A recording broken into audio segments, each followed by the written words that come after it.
कैसे हैं आप लोग। देखिए कल हम लोगों ने बात की थी जो वो बात हम लोगों की ख़त्म हुई 352 और 356 के संदर्भ में। 352 के अंतर्गत क्या था, राष्ट्रीय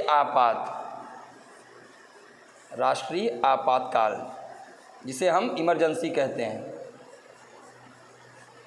इसमें हम लोगों ने क्या समझा था, कैसे लगेगा, लगाने की प्रक्रिया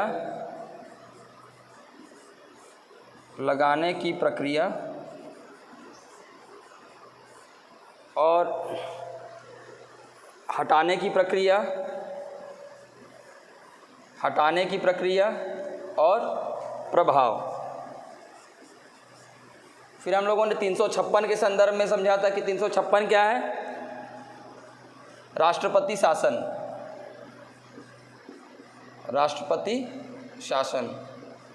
इसके भी संदर्भ में हम लोगों ने यही समझा था कि कैसे लगाया जाता है, हटाने की प्रक्रिया, लगाने की प्रक्रिया और प्रभाव। साथ में हम लोगों ने समझा था कि एसआर बोमईवाद में क्या गाइडलाइन दी गई है। एसआर बोमई केस 1993, इसमें हम लोगों ने समझा था कि आप राष्ट्रपति शासन के संदर्भ में क्या क्या सुप्रीम कोर्ट से गाइडलाइन दी गई है। वहीं दूसरी तरफ हम लोगों ने थोड़ा सा समझा था सरकारिया आयोग ने क्या क्या टिप्पणी की है इस पर।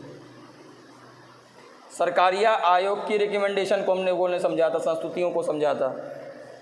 ठीक है, तो इतना तक तो हम लोगों का हो गया था। अब हम लोगों का जो बचा हुआ है आपात उपबंधों में, वो बचा है आर्टिकल 360 यानी वित्तीय आपातकाल।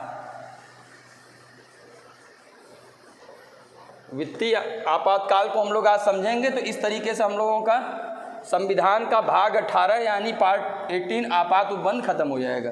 अच्छा, एक चीज़ और मुझे कहनी थी कि जब आप लोगों का वीडियो प्रीमियर होता है तो जो क्वेश्चन आप लोगों को अराइज हो रहा है उसी समय मैं बैठा रहूँगा। आप लोग जो क्वेश्चन करना चाहते हैं आप उसी पर कमेंट बॉक्स में करिए, आंसर आपको तुरंत मिलेगा। और ये सभी सब्जेक्टों के साथ है, जब तक लाइव नहीं हो रहा है। हालांकि 1-2 क्लासें लाइव होना शुरू हो गई हैं। ठीक है, तो अब हम लोग क्या समझेंगे, आर्टिकल 360 ये क्या है, वित्तीय आपातकाल, फाइनेंशियल इमरजेंसी।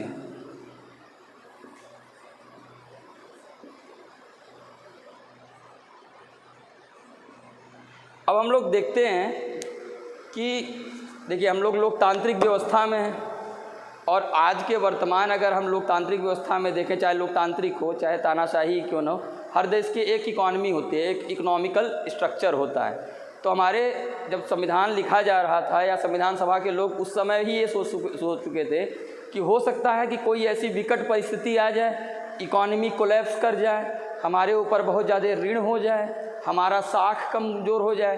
ठीक है, साख का मतलब हम लोग की क्रेडिबिलिटी। ठीक है, क्रेडिट रेटिंग एजेंसियाँ हम लोगों को बहुत लो रेट पे रख दें।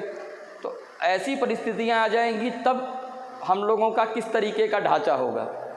क्योंकि आप एक स्वाभाविक सी बात है, अगर कहीं फाइनेंशियल कोलैप्स होता है, कोई राज्य होता है या देश के कुछ हिस्से होते हैं, तो उससे इम्पैक्ट पूरे भारत पे पड़ेगा। और क्या वो राज्य इन कार्यों को करने में सक्षम होंगे? बिल्कुल नहीं होंगे, क्योंकि उनके पास भी क्या है, लिमिटेड संसाधन है। अर्धसंघीय व्यवस्था में हम रह रहे हैं, कुछ संसाधन केंद्र के पास है, कुछ संसाधन राज्य के पास है। तो इस तरीके की इमरजेंसी को राज्य उतना सक्षम नहीं होंगे कि इस तरीके की इमरजेंसी को टैकल कर पाए, इस तरीके की आपातकालीन स्थिति को वो सही तरीके से सही नहीं कर पाएंगे। इसी संदर्भ में संविधान सभा के लोगों ने इस पर विचार विमर्श करके इस आर्टिकल 360 को भाग 18 में प्रतिस्थापित किया रखा। उससे क्या फ़ायदा होगा कि इस पूरे प्रोसेस के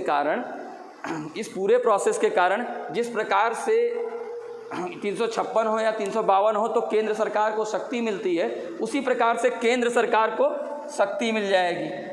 और केंद्र सरकार को जब शक्ति मिल जाएगी तो नो डाउट केंद्र सरकार मैनेजमेंट उनसे बेहतर कर सकती है। क्योंकि एक क्या होता है, single hand decision making power आ जाती है, एक ही आदमी के पास यानी केंद्र सरकार के पास डिसीजन लेने की क्षमता आ जाती है। तो उसमें कुछ प्रभाव, जैसे इसको लगाने के बाद कुछ प्रभाव होंगे, जैसे 352 और 356 के संदर्भ में। तो उससे क्या है, केंद्र सरकार मजबूत होती है और इस आपातकालीन स्थिति को, वित्तीय आपातकालीन स्थिति को टैकल कर सकती है, समस्याओं को ख़त्म कर सकती है। इसीलिए संविधान में अनुच्छेद 360 की व्यवस्था की गई कि राज्य सक्षम नहीं है अपनी इकॉनमी को सही पटरी पे लाने के लिए, सही करने के लिए, ठीक है। और किस आधार पर लगेगा ये 360, ये भी संविधान में उल्लेख किया गया है। जैसे 356 को लगाने का आधार क्या था कि राज्य अगर राज्य का कानून व्यवस्था है वो संविधान अनुरूप नहीं चलता है, तब क्या होता है, अनुच्छेद 356 का प्रयोग करके राज्यपाल के रिपोर्ट पे राष्ट्रपति महोदय राष्ट्रपति शासन लगा देते हैं। उसी प्रकार से इसके लिए भी संविधान में प्रावधान किया गया है कि वो कौन से आधार हैं जिनके आधार पर वित्तीय आपातकाल को लगाया जाए। तो इसमें जो संविधान ने उल्लेख किया है वो ये किया है कि अगर किसी भी मतलब या तो पूरे भारतवर्ष का या किसी राज्य का वित्तीय स्थायित्व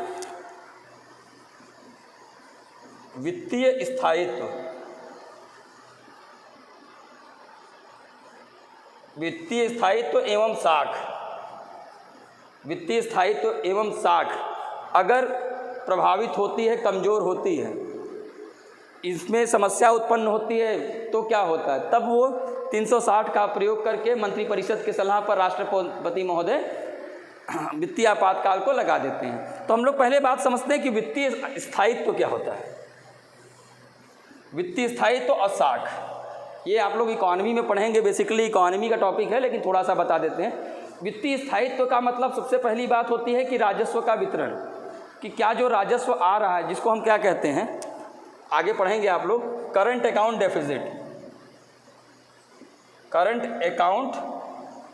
डेफिसिट बहुत न्यूज़ में भी रहता है, और balance of payment BOP, balance of payment, ये सब इकॉनमी का टॉपिक है। या फिर आपका रेवेन्यू लॉस, और क्या हो सकता है, बहुत ज़्यादा ऋण, लोन हो, सरकार पर लोन हो जाए, तो ऐसी परिस्थिति में क्या होता है कि वित्तीय स्थायित्व तो नहीं रह जाता, स्टेबल नहीं रहती इकॉनमी। तो पहले एक एक करके समझते हैं। पहले देखते हैं करंट अकाउंट डेफिसिट के संबंध में। ये क्या होता है, एक सरकार का एक मापन होता है, आप लोग इकॉनमी में पढ़ेंगे कि जो आय और व्यय का वितरण है, क्या वो संतुलन में है, जितनी सरकार की इनकम है क्या सरकार का खर्च उसके बराबर है, तो इसको देखा जाता है करंट अकाउंट डेफिसिट से। उसमें भी आप पढ़ेंगे कैपिटल अकाउंट, करंट अकाउंट। तो करंट अकाउंट वो अकाउंट होता है जिसमें क्या होता है, राजस्व के मद में पैसा खर्च किया जाता है, सैलरी वगैरह के। और कैपिटल अकाउंट वो होता है जिसमें पूंजी के मद में पैसा खर्च किया जाता है। तो अगर करंट अकाउंट डेफिसिट बहुत ज़्यादा रहता है तो वो किसी भी इकॉनमी के लिए बड़ा ही घातक माना जाता है। इसी का लक्ष्य हम लोगों ने रखा है भारत में FRBM एक्ट के 2003 के तहत, लेकिन अभी चलिए वो आप लोग इकॉनमी में पढ़ लेंगे। दूसरी बात होती है बैलेंस ऑफ पेमेंट। जैसे दो देश होते हैं, मतलब देश होते हैं, देश में भी क्या होता है, व्यापार होता है। हम कुछ चीज़ें आयात करते हैं, कुछ चीज़ निर्यात करते हैं। तो अगर हमारा आयात ज़्यादा हो जाता है निर्यात से, अगर ये बैलेंस ऑफ पेमेंट नेगेटिव हो जाता है, अनस्टेबल हो जाता है, तो भी समस्या है कि भाई हम लोग, वही बात है कि कर्ज लेकर खा रहे हैं। और तीसरा होता है रेवेन्यू लॉस, सरकार को रेवेन्यू ही नहीं मिल रहा है। रेवेन्यू का सोर्स क्या होता है, वहीं आपके टैक्सेस, जो इनडायरेक्ट टैक्स और डायरेक्ट टैक्स। और चौथी चीज़ होती है ऋण। जब हम इतनी व्यवस्था नहीं कर पाते, जब ऐसी अनस्टेबिलिटी आती है, तो हम क्या करते हैं, लोन लेना शुरू करते हैं। और उसका परिणाम क्या होता है कि हमारा ऋण का जो परसेंटेज होता है वो बहुत ज़्यादा चला जाता है। और जब परसेंटेज ज़्यादा जाता है तो क्रेडिट रेटिंग जो एजेंसीज़ होती हैं, क्रेडिट रेटिंग एजेंसी जैसे एजेंसी जो होती हैं, जैसे फिंच, मूडी, ये क्या करती हैं, ये संस्थाएं आपकी क्रेडिट गिरा देती है, साख गिरा देती है। तो सरकार को अगर पैसा चाहिए भी होता है तो सरकार को बहुत हायर रेट ऑफ इंटरेस्ट पर पैसा दिया जाता है भारत सरकार को। तो ये पूरी सिचुएशन एक हो सकती है। तो इसके कुछ इंडिकेटर्स होते हैं, जैसे करंट अकाउंट डेफिसिट को देखा जाता है, बैलेंस ऑफ पेमेंट को देखा जाता है, रेवेन्यू लॉस का देखा जाता है, लोन को देखा जाता है। और इसी के आधार पर फिर जो साख जो है, साख का मतलब क्रेडिट रेटिंग एजेंसी जो हमारी क्रेडिबिलिटी बनाई हुई है, आप लोग इकॉनमी में पढ़ेंगे गिल्टेज बॉन्ड और ये सब सारी चीज़ें, तो और ज़्यादा क्लियर होगी। हम छोटा सा बस इसमें बता दे रहे हैं। तो जो सरकार की साख है, जो हमारे यहाँ भारत की साख है, भारत की इकॉनमी की साख है, वो कहीं ना कहीं प्रभावित हो जाती है। और वित्तीय स्थायित्व तो है नहीं, तो क्या ज़रूरी है कि वो राज्य कर पाएगा? बिल्कुल नहीं कर सकते। इसी संदर्भ में 360 की व्यवस्था की गई। ठीक है, तो इस पूरी सिचुएशन को देखते हुए हैंडल करने के लिए एक सिंगल हैंड पावर की ज़रूरत होती है, सिंगल हैंड अथॉरिटी की ज़रूरत होती है, वो होती है केंद्र सरकार। और केंद्र सरकार ही फिर इसको लागू कराती है, अर्थात राज्य सरकारों की पावर कम कर देती है। वो कैसे कम करेंगी वो हम लोग आगे धीमे धीमे समझेंगे कि क्या क्या इम्पैक्ट पड़ेगा जिससे राज्य सरकार की पावर कम होती है। ठीक, तो ये तो हो गया वित्तीय आपातकाल की जो कारण होते हैं, वो वित्तीय स्थायित्व या साख।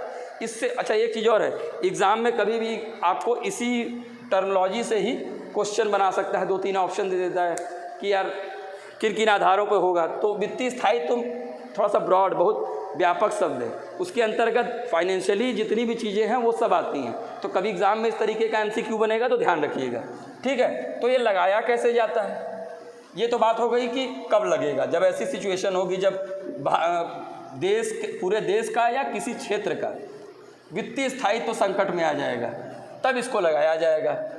और वित्तीय स्थायित्व में क्या है, देश का करंट अकाउंट डेफिसिट बहुत ज़्यादा हो जाए, बैलेंस ऑफ पेमेंट एकदम नेगेटिव हो जाए, और उसके बाद क्रेडिट रेटिंग एजेंसियाँ भारत के बॉन्ड या भारत की चीज़ों पर क्या करें, नेगेटिव रेटिंग कर दें। तो ये सब सारी चीज़ें रहती हैं, तो भारत की क्रेडिबिलिटी गिरती है। उस पूरी सिचुएशन को, इस सिचुएशन को हैंडल करने के लिए फिर क्या किया जाता है, तब एक व्यवस्था बनाई गई जिसे हम कहते हैं वित्तीय आपातकाल इमरजेंसी सिचुएशन है। इसको हैंडल कैसे करना है, तो लगेगा कैसे। तो सबसे पहले केंद्रीय मंत्री परिषद के सलाह पर राष्ट्रपति महोदय इसको लगाएंगे। यहाँ ऐसी व्यवस्था नहीं है कि 356 की तरह गवर्नर के कहने पर लग रहा है या 352 में। तो यहाँ पर सीधी सी बात है कि केंद्रीय मंत्री परिषद के कहने पर इसको लगाया जाता है। ठीक है, अब बात आती है कि कभी भारत में ये लगा है कि नहीं। भारत में एक बड़ी विकट स्थिति आई थी 90 के दशक में, 1992 में, जब हम लोगों ने LPG रिफॉर्म किया था। तो उस समय भी हमने इसका प्रयोग नहीं किया था। सबसे बड़ी बात, आज तक इसका प्रयोग नहीं हुआ है।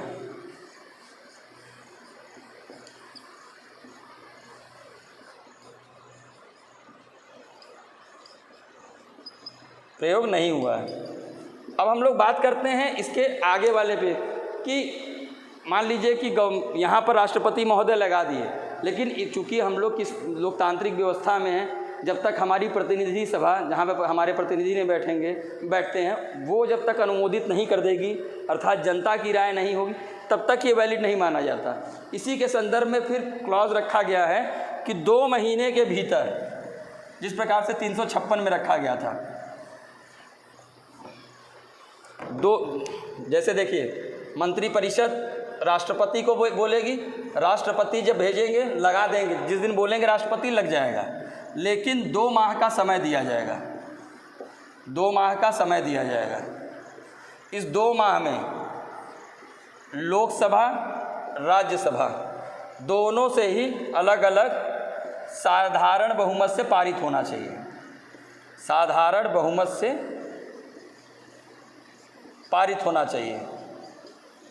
यही सेम चीज़ राज्यसभा में भी होनी चाहिए और अलग अलग पारित होना चाहिए, संयुक्त अधिवेशन नहीं हो सकता। ठीक है, एक सिचुएशन मान लीजिए ये भी है कि मान लीजिए लोकसभा विघटित हो गई, राज्यसभा में पास हो गया, लोकसभा बच गई और लोकसभा ही विघटित हो गई। तो जो नई लोकसभा आएगी उसको 1 माह का समय दिया जाएगा कि इसे 1 माह में अच्छा आप पारित कर दीजिए। अगर नहीं पारित कर पाए तो फिर फाइनेंशियल इमरजेंसी हट जाएगी। ये चीज़ उनके भी साथ था कि अगर संसद से पास नहीं हुआ तो भले ही आपने राष्ट्रपति शासन लगा दिया या फिर आपने आपातकाल लगा दिया, इमरजेंसी लगा दी, लेकिन वो हट जाएगा। वही चीज़ यहाँ पर भी है। क्या है कि आपको लोकसभा, राज्यसभा से अलग अलग साधारण बहुमत से पारित कराना पड़ेगा। साधारण बहुमत का मतलब उपस्थितता मतदान करने वालों का बहुमत। ठीक है, अब बात हम यहाँ पर ये करेंगे कि मान लीजिए लोकसभा गिर गई, विघटित हो गई और राज्यसभा से पारित हो चुका था, तब लोकसभा को 1 महीने का समय दिया जाएगा कि 1 माह के भीतर आप इसको पास करा दीजिए। ठीक है। तो यहाँ तक इसके लगाने की प्रोसेस है। अब जो अगला बात आती है वो बड़ी महत्वपूर्ण है। तो जिस प्रकार से 352 हो चाहे 356 हो, उसको 6-6 महीने के लिए लगाया जाता था, यहाँ पर ऐसी व्यवस्था नहीं है। यहाँ पर इसको 2 आधारों पर लगाया जा सकता है। इसका जो कार्यकाल मतलब काल रहेगा, कितने समय के लिए लगेगा, यहाँ पर दो आधार रहेंगे। एक होता है कि एक निश्चित काल के लिए, निश्चित काल के लिए, जैसे मान लीजिए कि सरकार ने सोचा कि हाँ परिस्थितियाँ बिगड़ी है, इसको, क्योंकि इकॉनमी वैसा तो है नहीं, कोई पॉलिटिकल सेटअप तो है नहीं कि कानून व्यवस्था तो है नहीं कि पुलिस प्रशासन से ना लगा के सही कर दिए। इकॉनमी को पटरी पे लाने पे, ट्रैक पे लाने पे 4, 5, 7 साल भी लग सकते हैं।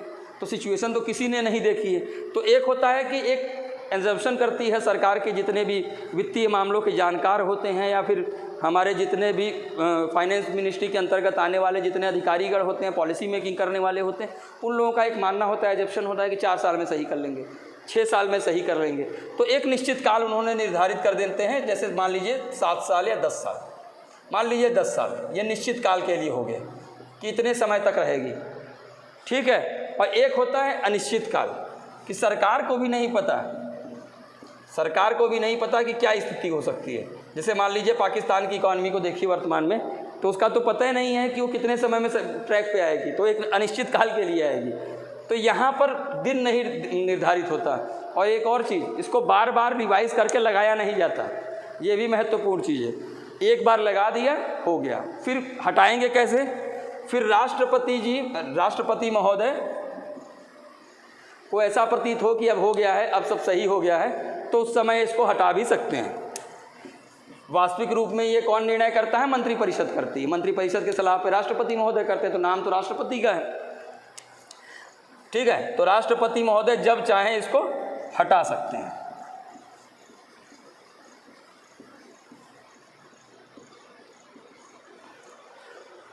ठीक है, तो अब हम लोग इसका एक बार और देख लेते हैं। अच्छा, राष्ट्रपति महोदय हटाएंगे कैसे, वो प्रोसेस क्या है? वही 352, 356 वाला कि एक तो मंत्री परिषद बोल दे कि ठीक है आप हटा दीजिए। दूसरा प्रोसेस ये है कि लोकसभा से पारित हो जाए साधारण बहुमत से कि नहीं इसको हटा दीजिए। और तीसरा ये होता है कि जब लोकसभा भी सत्र में ना हो तो 1/10 सदस्य लोकसभा के लिखित रूप से राष्ट्रपति महोदय से आवेदन करें कि आप अधिवेशन बुला लीजिए। तो राष्ट्रपति महोदय 14 दिनों के भीतर में अधिवेशन बुलाएंगे और उसमें साधारण बहुमत से पारित कर देंगे। यही 3 आधारों पर इसको हटा दिया जाता है, ठीक है। तो अब हम लोग लगाने की प्रक्रिया कब तक लगता है और हटाने की प्रक्रिया, इसके बारे में बात कर ली है। एक बार और देख लीजिए, इसको लगाने के लिए पहले लगाया कैसे जाता है? तो 2 ही आधार, मतलब लगाने का ये है कि अगर किसी पूरे देश में, पूरे भारतवर्ष में वित्तीय स्थायित्व की समस्या आ जाए या किसी एक राज्य में आ जाए, तो उस क्षेत्र में इसको लगाया जाता है। कैसे लगाया जाएगा? मंत्री परिषद के सलाह पर राष्ट्रपति महोदय लगाएंगे। राष्ट्रपति महोदय जब लगा देंगे तो उसके बाद 2 महीने का समय दिया जाएगा संसद को, जहां संसद लोकसभा तथा राज्यसभा से साधारण बहुमत से पारित कराती है बिल, और उसके बाद यह निश्चितकालीन या अनिश्चित काल तक लगाया जा सकता है। यहाँ 6-6 महीने का प्रावधान नहीं है। इसी में एक बात समझ लीजिए कि मान लीजिए अगर यहाँ पर लोकसभा या राज्यसभा में पास हो रहा है, राज्यसभा में पास हो गया बट लोकसभा में पास नहीं हो पाया और लोकसभा विघटित हो गई, तो उसको 1 माह का समय दिया जाएगा नई लोकसभा को कि आप आइए और इसको पारित करिए। अब हटाने की क्या प्रावधान है? वहाँ पर 3 ही प्रावधान है कि मंत्री परिषद के कहने पर हटा दें, चाहे आपके 10% अगर सदन में नहीं है, सत्र में नहीं है लोकसभा, तो 1/10 सदस्य कह दें, लिखित आवेदन दें तो राष्ट्रपति विशेष अधिवेशन बुलाते हैं, या फिर लोकसभा से साधारण बहुमत से पारित कर दिया जाए। यही 3 आधार हैं।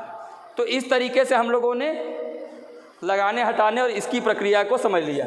अब जो सबसे महत्वपूर्ण चीज़ आती है वो इसका प्रभाव क्या ऐसी चीज़ें बदलेंगी इसको लगाने के बाद, उसको हम लोग देख लेते हैं।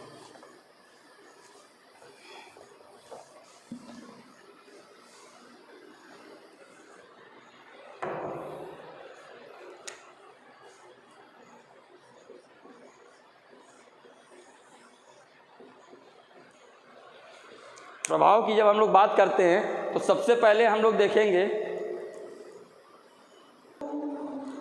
प्रभावों के बारे में हम लोग देखें तो सबसे पहली चीज़ जो हम लोगों की आती है कि भाई अगर हमारे आपके घर में ही कोई फाइनेंशियल प्रॉब्लम आती है तो हम लोग क्या करते हैं, हम लोग पहले खर्चों में कटौती करते हैं। तो खर्चों में कटौती के लिए सरकार क्या क्या करेगी?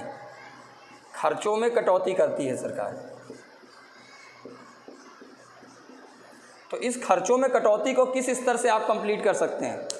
तो सबसे पहली चीज़ जो आप खर्चों में कटौती करेंगे, क्या करेंगे कि सभी लोगों के जो केंद्रीय कर्मचारी हैं, संवैधानिक पदों पर हैं, सभी के वेतन भत्ते कट करेंगे। तो राष्ट्रपति, ये बड़ा इम्पॉर्टेंट है, राष्ट्रपति तथा राज्यपाल को छोड़कर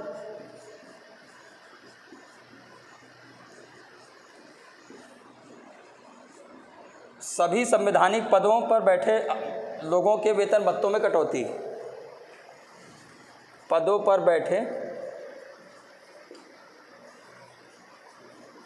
लोगों के वेतन भत्तों में कटौती।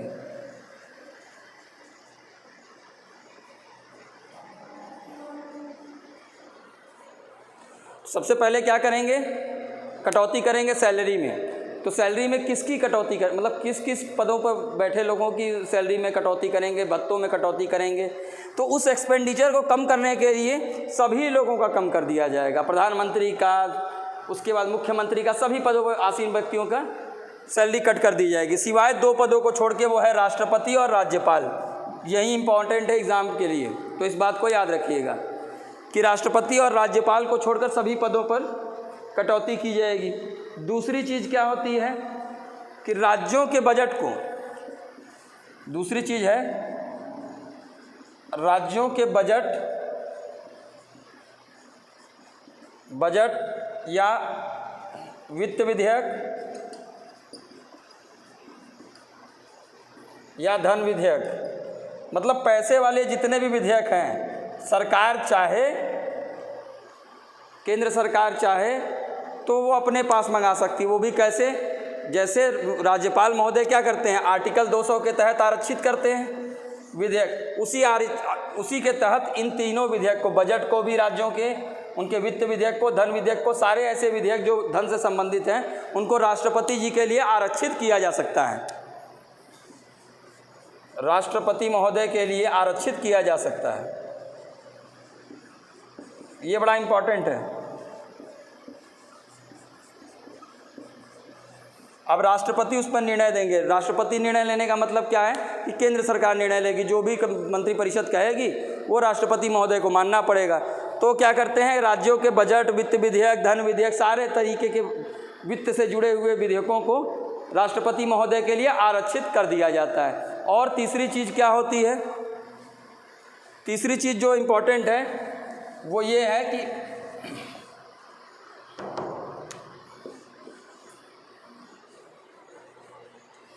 राज्यों को वित्त के संबंध में, पैसे के संबंध में दिशा निर्देश जारी किया जाता है, में केंद्र सरकार की तरफ से दिशा निर्देश जारी किया जाता है।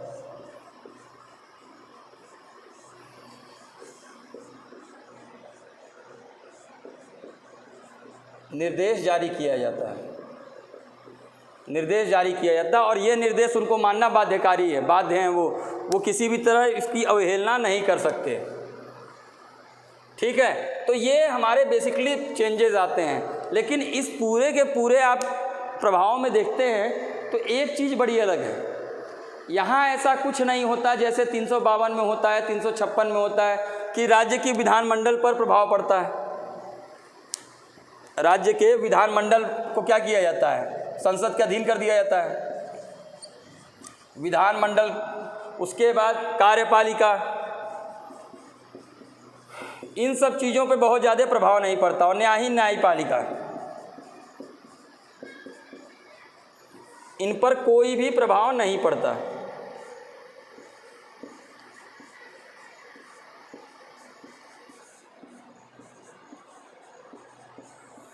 यानी क्या है, अब हम लोग इसको फिर से एक बार देख लेते हैं कि राज्यों में अगर आपको खर्चों की कटौती करनी है तो क्या क्या करेंगे। सबसे पहले क्या करेंगे, जितने वेतन भत्ते हैं उनको कम करेंगे, मिनिमाइज़ करेंगे। दूसरा क्या कहते हैं कि भाई ठीक है, मिनिमाइज़ तो कर दिया, लेकिन और भी चीज़ें हैं। राज्य क्या है, अपने बजट में तमाम योजनाएं शुरू कर दिया, तमाम तरीके के खर्चों को शुरू कर दिया, नए प्रोजेक्ट शुरू कर दिया। पैसा है नहीं और ये प्रोजेक्ट शुरू कर रहे हैं या फिर आपकी नई योजनाएं ला रहे हैं, इससे क्या है और भी ज़्यादा फाइनेंशियली अनस्टेबिलिटी शुरू हो जाती है। इसी के संदर्भ में कहते हैं काम करो, राज्यों के बजट को भी राष्ट्रपति के लिए आरक्षित कर दो। राष्ट्रपति जिस पर निर्णय करेंगे, राष्ट्रपति का मतलब मंत्रिपरिषद निर्णय करेगा। दूसरी तरफ और जो जरूरी होगा उसी को ये पारित करेंगे, अदरवाइज पारित नहीं करेंगे, उसको मिनिमाइज़ कर देंगे। पता चला कि 2 लाख करोड़ का बजट है तो उसको 1,20,000 करोड़ में ही सिमटा देंगे। और तीसरा चीज़ होता है कि राज्यों को गाइडलाइन जारी की जाएगी कि आप अननेसेसरी का व्यय मत करिए। व्यय का मतलब क्या होता है कि जैसे सरकारी कार्यों में गाड़ियों का खर्च होता है, डीजल का खर्च होता है, या फिर उनके जो सरकारी विजिट होते हैं, पता चला कि 5 सितारा होटल में हो रहे हैं, इन सब चीज़ों को मिनिमाइज़ करने की बातें की जाती हैं। तो ये जो केंद्र की तरफ से गाइडलाइंस हैं, दिशा निर्देश है, वो उनको मानने पड़ते हैं। हालांकि इसी जगह याद करिएगा कि केंद्र सरकार, ये इसलिए भी इम्पॉर्टेंट है कोविड के दौर में, और कोविड के दौर में क्या कहते हैं, जितनी भी केंद्र सरकार दिशा निर्देश दे रही है वो किस आर्टिकल के तहत दे रही है, 365, बहुत इंपॉर्टेंट है, इसको नोट कर लीजिएगा। 365 के तहत केंद्र सरकार राज्य सरकारों को दिशा निर्देश जारी करती है। जरूर याद रखिएगा ये आर्टिकल, क्योंकि इस समय जितना भी ज़्यादा कोविड के दौर में गाइडलाइंस जारी की जा रही हैं वो आपको पता तो रहना चाहिए केंद्र सरकार दे रही है, लेकिन कहाँ ऐसा लिखा है कि केंद्र सरकार गाइडलाइन जारी करेगी। तो वो बात आप 365 में है कि यहाँ पर केंद्र सरकार को अधिकार है कि वो राज्यों को दिशा निर्देश जारी कर देती है। इस बात को जरूर याद रखिएगा। तो कुल मिला के खर्चों में कटौती करने का उद्देश्य होता है, उसी हिसाब से प्रभाव भी पड़ते हैं। जहाँ पर राज्यों के बजट पर अधिकार कहीं ना कहीं राष्ट्रपति का हो जाता है, केंद्र को मजबूती मिल जाती है। केंद्र क्या है, राज्य के वित्त पर पूरी तरीके से नियंत्रण रख लेता है। उसके बाद केंद्रीय हो चाहे राज्य के जितने भी खर्च हैं, एक्सपेंडिचर हैं, जो कि सैलरी वगैरह में दी जा रहे हैं, उसको भी कम किया जाता है। लेकिन यहाँ पर किन चीज़ों पर प्रभाव नहीं पड़ता उसको समझना होगा। तो राज्य के विधानमंडल पे, यानी विधानसभा वैसे ही चलती रहेगी, ठीक है, तो विधानमंडल पर कोई प्रभाव नहीं पड़ेगा। दूसरी तरफ कार्यपालिका, जिस प्रकार से बर्खास्त कर दिया जाता था 356 में मंत्रिपरिषद को राज्य की, वहाँ वैसा व्यवस्था यहाँ पे नहीं की जाएगी। राज्य की सरकार भी रहेगी, मंत्रिपरिषद भी रहेगा, कार्य सब वैसे ही चलेंगे, बस पैसे की कटौती की जाती है। फाइनेंशियली एक्सपेंडिचर जो होता है उसको कंट्रोल करने का प्रयास किया जाता है। और तीसरा, न्यायपालिका पर वैसे भी कोई प्रभाव नहीं पड़ना। और याद रखिएगा न्यायपालिका ही है जिस पर 352, 356, 360 का कोई इम्पैक्ट पड़ता ही नहीं, ठीक है। तो ये आप लोग नोट डाउन कर लीजिएगा, बड़ा इंपॉर्टेंट है। प्रभाव को बात करें तो इस तरीके से हम लोग देखें तो 352, 356 और 358, 360 हम लोगों ने ख़त्म कर लिया। अब हम लोगों का जो एक बहुत महत्वपूर्ण टॉपिक बचता है वो क्या है, वो उस पर हम लोग अब बात करेंगे। वो है 42वें संविधान संशोधन द्वारा क्या क्या जोड़ा गया है और 44वें संविधान संशोधन द्वारा क्या क्या जोड़ा गया है, क्योंकि एग्ज़ाम में कभी आपको डायरेक्टली या इनडायरेक्टली इस तरीके से भी क्वेश्चन पूछ सकता है।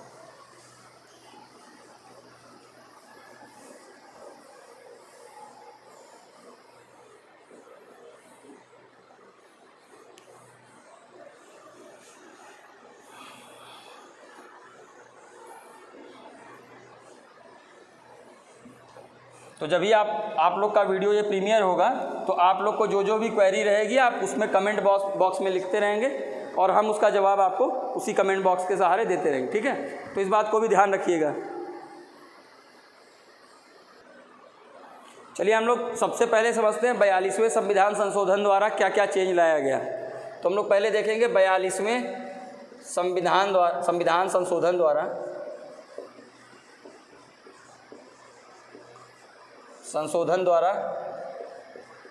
352 में किया गया परिवर्तन।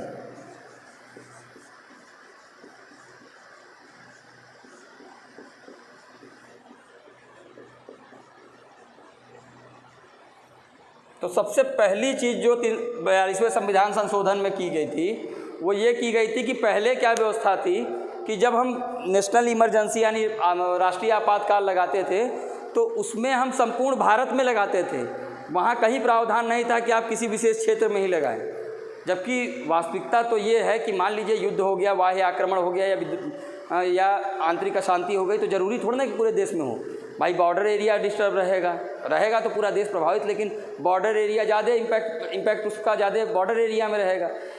या फिर आप देखिए तो जिस स्टेट में आंतरिक अशांति हुई उस जगह दिक्कत होगी। तो तो पूरे देश में हम नेशनल इमरजेंसी क्यों लगाएं, क्यों राज्यों की पावर को सीमित करें। इसी संदर्भ में 42वां संविधान संशोधन किया गया और इसमें यह बोला गया कि पूरे भारत की बजाय जो क्षेत्र डिस्टर्ब है केवल उसी क्षेत्र पर हम क्या करेंगे, नेशनल इमरजेंसी को लगाएंगे, राष्ट्रीय आपातकाल को लगाएंगे। तो संपूर्ण भारत के जो प्रावधान को उसको ख़त्म कर दिया गया। संपूर्ण भारत पर लगाए जाने के प्रावधान को बदलकर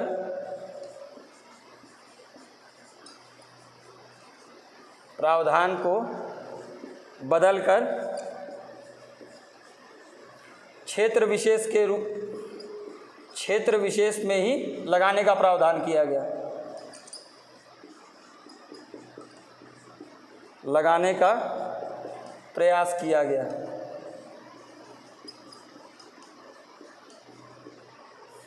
मतलब क्या है कि वही बात है कि अब पूरा भारत मान लीजिए ये है,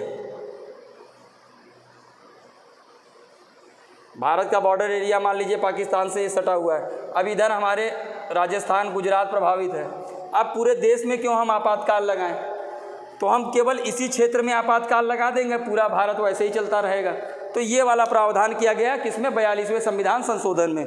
और दूसरा जो चेंज लाया गया वह यह लाया गया, जिस प्रकार से लगाए जाने की बात है कि जो जो क्षेत्र शांत होता जाएगा, जहाँ डिस्टर्बेंस ख़त्म होता जाएगा, जिन जिन क्षेत्रों में शांति आती जाएगी उस क्षेत्र पे आपातकाल को हम हटाते जाएंगे। शांति वाले क्षेत्रों में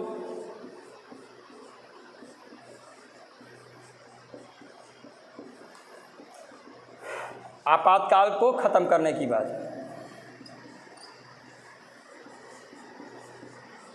ख़त्म करने की बात।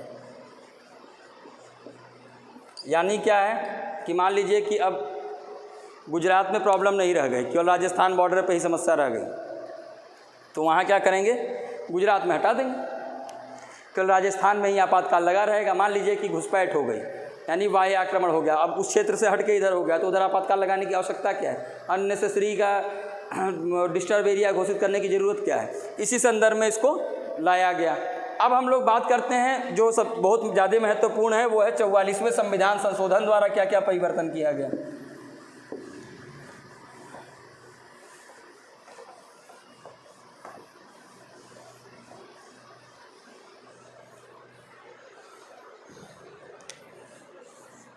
चौवालीसवें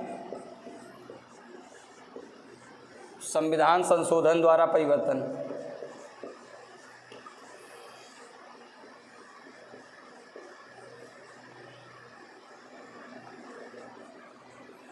तो आपको पता ही है, कल भी कहानी सुनाए थे कि इंदिरा गांधी जी ने जब आंतरिक अशांति के आधार पर लगा दिया था, तो कहीं न कहीं जब मोरारजी देसाई आते हैं 1977 में, तो उनको समझ में आता है कि ये प्रावधान के कारण ही इसका मिसयूज़ किया गया और पूरे देश को डिस्टर्ब घोषित कर दिया गया। तो इसी संदर्भ में जो सबसे पहली चीज़ आती है वो आती है कि आंतरिक अशांति की जगह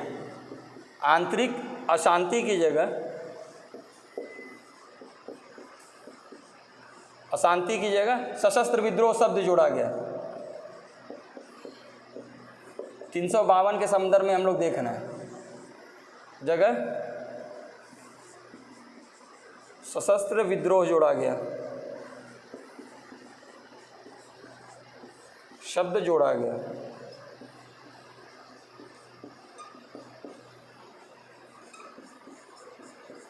ठीक है, यहाँ पर अब ये है कि सशस्त्र विद्रोही को हम नेशनल इमरजेंसी के लिए आधार मान सकते हैं, कारण मान सकते हैं। अब यहाँ आंतरिक अशांति की कोई आवश्यकता नहीं है, क्योंकि इसका कोई भी सरकार आकर मिसयूज़ कर सकती थी। दूसरी चीज़ क्या की गई कि इसको लगाने के संदर्भ में, राष्ट्रीय आपातकाल को लगाने के संदर्भ में पहले क्या था कि मंत्रिपरिषद की सलाह पर ही लगा दिया जाता था, लेकिन अब क्या है कि कैबिनेट की लिखित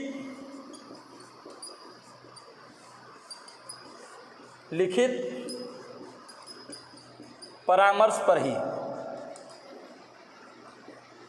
लिखित परामर्श को इसमें जोड़ा गया। पहले क्या था, मंत्रिपरिषद की सलाह पे ही लग जाता था।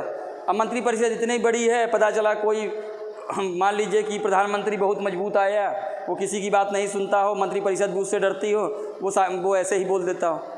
कैबिनेट की मीटिंग हुई, उसमें कह दिए हाँ ठीक है सही है। लेकिन यहाँ पर क्या है कि अगर लिखित परामर्श की बात कही जाएगी तो लोग कतराएंगे, तो थोड़ा प्रोसेस टफ किया गया। तीसरा जो सबसे इम्पॉर्टेंट चीज़ आती है कि तीसरी इसमें क्या चीज़ जोड़ी गई, तो पहली बार तो पहले क्या था कि संसद के दोनों सदनों से 2 महीने के भीतर इसको पारित करने की बात कही गई थी। पहले क्या था कि संसद के दोनों सदनों से 2 महीने के भीतर, 2 माह के भीतर, वो भी साधारण बहुमत से, साधारण बहुमत से। तो ये तो बड़ा आसान था, कोई भी सरकार आराम से इसको लगा सकती थी। तो इन लोगों ने कहा कि ऐसा नहीं है, इतना आसान भी नहीं बनाना चाहिए प्रोसेस। तो इन्होंने क्या कहा कि संसद के दोनों सदनों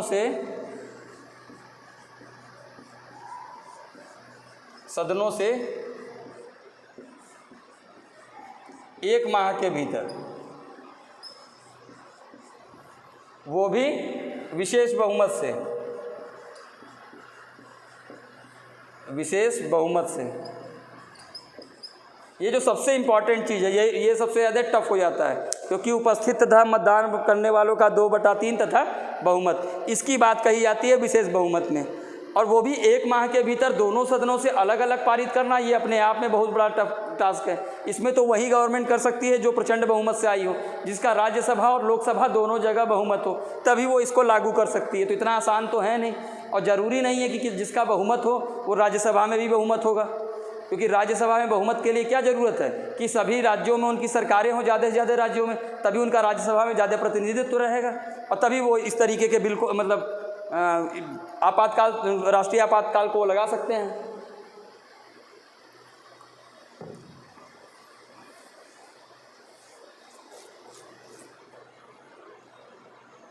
और जो तीसरी चीज़ जो इसमें चौथी चीज़ आती है बड़ी इम्पोर्टेंट, कि पहले क्या था कि जिस प्रकार से वित्तीय आपातकाल है कि इसको अनिश्चित काल के लिए लगाया जा सकता था, 6 महीने का प्रावधान नहीं था। अब यहाँ पर क्या किया गया है कि अनिश्चित काल के बजाय 6 माह पर संसद से अनुमोदन कराना आवश्यक कर दिया गया। इससे क्या फ़ायदा हुआ, मान लीजिए सरकार का राज्यसभा में कमज़ोर हो गई स्थिति, तो अगर मान लीजिए गलत तरीके से लगाया भी हो गया होगा तो 6 महीने में अपने आप ऑटोमेटिकली हट जाएगा। क्यों? क्योंकि विशेष बहुमत से वो पारित करा ही नहीं पाएंगे। तो इसको 6 माह पर संसद से अनुमोदित कराया जा सकता है, ये भी अनिश्चित काल तक लग जाएगा, लेकिन हर 6 महीने पर कराना पड़ेगा।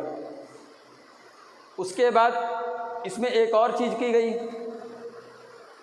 कि अगर लोकसभा साधारण बहुमत से संकल्प पारित कर देती है, इसी में एक बात की गई हटाने के संदर्भ में। अब ये लगाने के संदर्भ में हम लोगों ने देख लिया कि क्या क्या परिवर्तन हुआ। अब हटाने के संदर्भ में हम लोग देखते हैं कि हटाने के संदर्भ में भी पहले के कंपेयर में अब 44वें संविधान संशोधन में चीज़ों को आसान बनाया गया ताकि आराम से हटाया जा सके, मशक्क़त न करनी पड़े। तो इसमें सबसे पहली चीज़ की गई क्या कि लोकसभा अगर साधारण बहुमत से संकल्प पारित कर दे, साधारण बहुमत से संकल्प पारित कर दे तो भी इसको हटाया जा सकता है, तो भी इसे हटाया जा सकता है। ठीक है, साधारण बहुमत से बहुत इजी चीज़ है, बहुत ज़्यादा दिक्कत होगी नहीं। और दूसरी चीज़ जो इसमें जोड़ी गई वो ये थी कि कोई लोकसभा अगर सत्र में नहीं है तो 1/10 सदस्य, लोकसभा के 1/10 सदस्य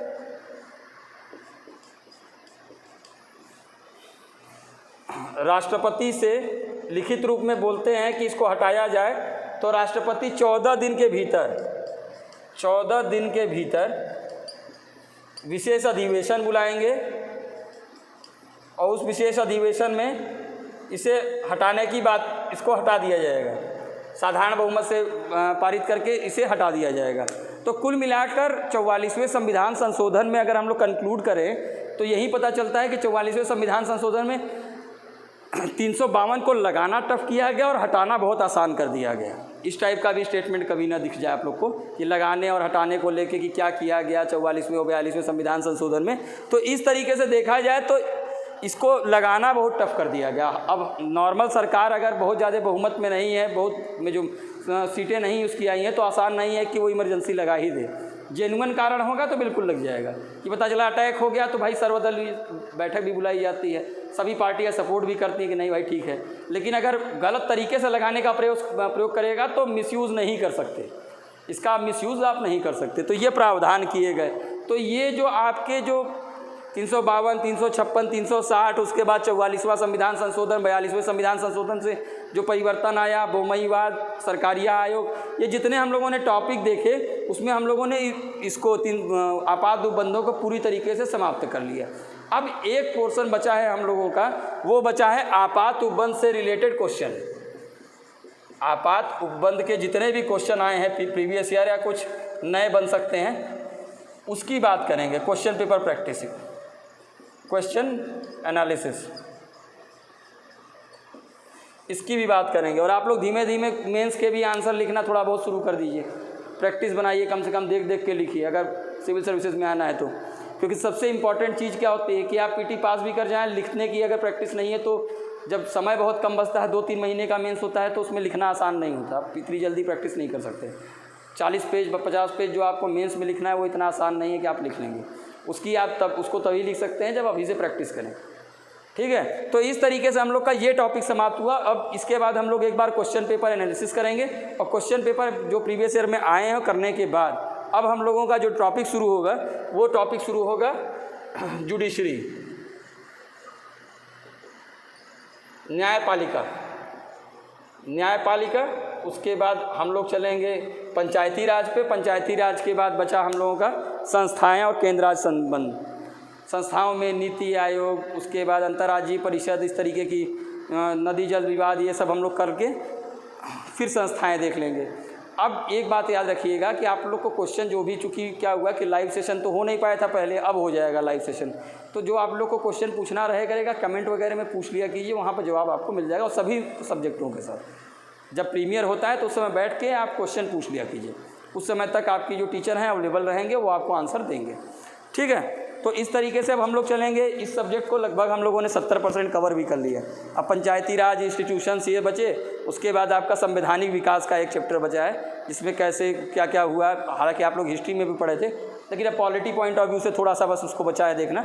उसके बाद आपका ये सब्जेक्ट तो एटलीस्ट कंप्लीट हो जाएगा। उसके बाद जब फिजिकल क्लासें भी होंगी तो उसमें भी देखा जाएगा कि अगर पॉलिटी का सेशन बचता है, अगर क्लासेस बचती हैं तो 1-2 क्लास वो केवल डाउट क्लियरिंग सेशन के रूप में रख के क्लियर हो जाएगा।